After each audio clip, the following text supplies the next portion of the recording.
Bu əslində onun hamıya çox-çox ürəkdən müraciətidir. O görürdü ki, Kabala elmi milyonlarla kitabın və kim bilir, daha hansı digər media vasitələrinin içində dəfn olunub.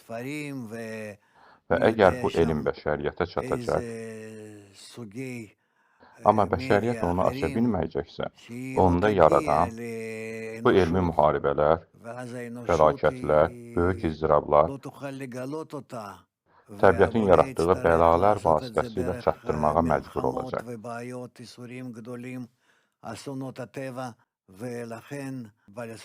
Buna görə də Bala Sulam çalışırdı ki, Kabala elmi insanları yüngül, xoş, doğru və əlçatan bir şəkildə gəlib çatsın.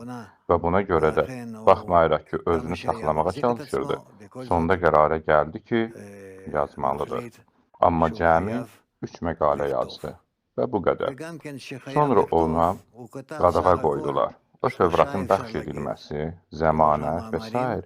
bu kimi təxminən 50 məqalə yazmaq istəyirdi.